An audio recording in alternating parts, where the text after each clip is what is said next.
Cameroon, Bantou, Africa, Bantou, through the world, Bantou. Cette autre actualité, je crois que tu vas regarder ton téléphone, il y a une information que tu as reçue.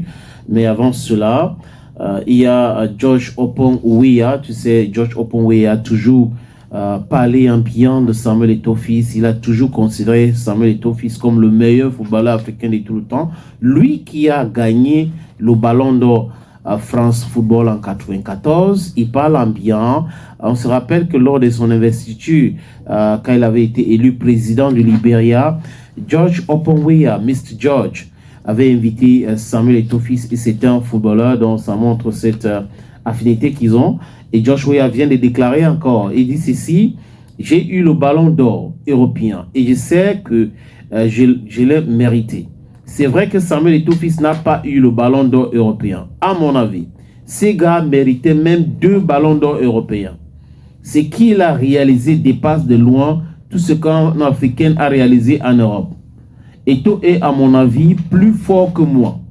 J'ai joué pour mettre en valeur l'Afrique. Eto'o l'a fait.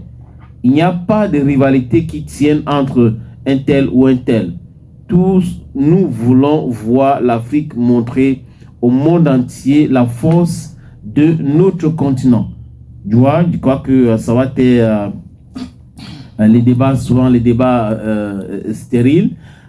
George Oppong-Weah, qui est considéré par beaucoup comme le meilleur footballeur de tout le temps, dit clairement que Eto'o est plus fort que lui et que Eto'o méritait 2 ballons d'or. Donc je pense que à chaque fois quand certains de ces joueurs parlent, et Mboma parle d'Eto'o, Kala parle d'Eto'o, Songbana parle d'Eto'o, il faut aller consulter les statistiques parce que les chiffres ne manquent pas. On parle des chiffres, donc les chiffres ne manquent pas, les données ne manquent pas. Il a fait quoi? Il a fait quoi? Il a fait quoi? Il a fait quoi? L'autre a fait quoi? L'autre a fait quoi? L'autre a fait quoi? À partir de là, ben, on va comprendre. Maintenant, il faut savoir aussi que chez nous, certaines personnes pensent que s'ils ont un problème à la maison avec l'épouse ou si les gens n'ont pas mangé, c'est Samuel Eto'o le problème. On a cette histoire aussi des haines gratuites qui nous cause beaucoup de problèmes, beaucoup de tort ici en Afrique. Je crois que certaines personnes devraient se ressaisir et comprendre que c'est toujours l'Afrique qui gagne. C'est pas la peine de haïr les gens pour rien du tout, juste parce qu'ils ont réussi.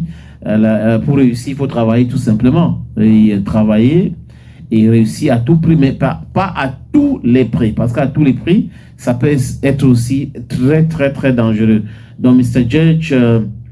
et quand Mr. George parle, il parle fort, il parle avec beaucoup d'autorité. Mr. George aussi a joué au Cameroun, il faut dire ça. Et en 90, il a voulu intégrer l'équipe nationale du Cameroun pour aller en Coupe du Monde avec l'équipe du Cameroun.